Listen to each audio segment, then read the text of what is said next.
Halo teman-teman, kembali lagi kita ngebahas investasi reksadana. Tentunya tidak bosan-bosannya ya, bersama aplikasi Bibit.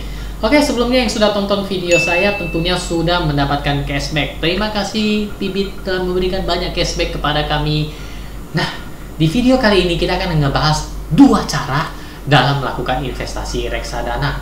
Cara apa saja kayak itu? Oke, yang pertama adalah cara investasi lumsum atau menyetorkan sekaligus dana yang kita miliki ya, membeli reksadana tersebut. Contohnya nih ya, gue punya 12 juta, gue langsung beli aja reksadana itu semua. Nggak sulit kan? Metode yang kedua itu adalah DCA, Dollar Cost Averaging, atau yang lebih dikenalnya atau istilahnya itu nabung rutin. Jadi per bulan, per minggu, ataupun per hari, pokoknya rutin kita melakukan investasi reksadana secara terus-menerus.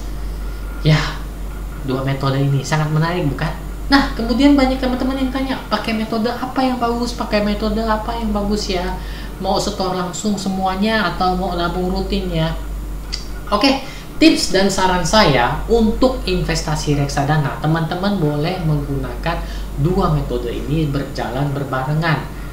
Seperti saya pribadi, saya menggunakan dua metode ini. Tapi, ingat dicatat dulu ya, ini saran dari saya dan ini sudah saya lakukan di aplikasi Bibit. Oke, kalau saya ya, catat ya. Jadi setelah ini ngomong-ngomongnya itu kalau saya, bagi teman-teman bebas ya. Saya menggunakan metode lumsum atau setor sekaligus ketika saya punya dana besar yang nganggur, yang nggak kepake, dananya dingin. Kalau dipegang kayak es batu, saya langsung setorkan. Dan reksadananya pun saya pilih, hanya boleh reksadana pasar uang dan reksadana obligasi. Kenapa? Ayo, ada yang tahu kenapa? Yep, karena menurut saya reksadana pasar uang dan reksadana obligasi itu cenderung naiknya stabil. Resikonya adalah kecil sampai menengah, karena dana ini dana yang sewaktu-waktu mungkin akan digunakan apabila saya memerlukannya, dana darurat atau apapun sebagainya seperti itu. Jadi saya kurang mau untuk menanamkannya ke reksadana saham yang pergerakannya fluktuatif atau kayak roller coaster nih. Oke, setelah itu saya juga melakukan tabung rutin. Ketika saya mendapatkan gaji, saya selalu menyisihkannya terlebih dahulu untuk pembelian reksadana. Jadi kita langsung menyetorkan dana kita untuk pembelian reksadana. Untuk metode DCA ini atau Dollar Cost Averaging ini, saya menggunakan fitur Bibit yaitu si Robo, di mana profil resikonya saya tetapkan 10. Karena menabung rutin ini saya lebih tujukan untuk reksadana saham.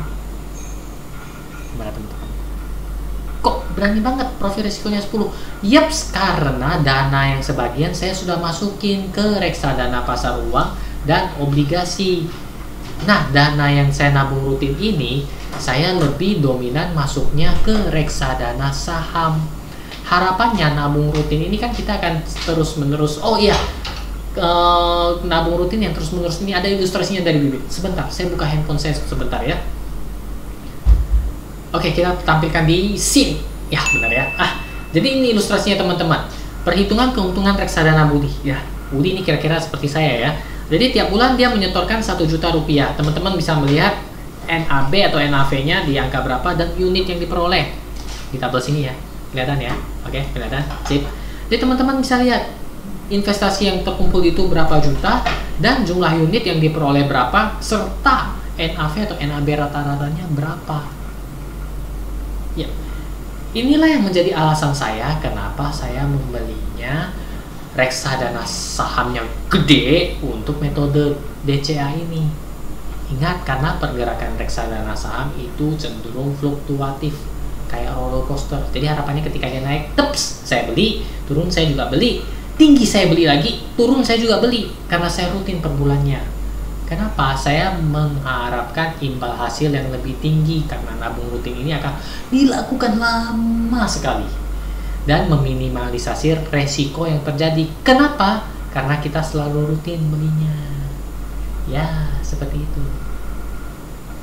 Oke teman-teman, itu saja dua metode dan investasi reksadana, dan tips dari saya menurut yang banyak ditanyakan teman-teman, gimana sih reksadana investnya kayak gimana atau bagusnya kayak gimana. Jadi itu juga tips dari saya, saran atau apa boleh teman-teman ikutin, boleh juga enggak, ini tergantung dari teman-teman, sukanya teman-teman seperti apa, bebas. Selama kita rutin menabung investasi reksadana, yakin dan percaya akan membuahkan hasil di kemudian hari.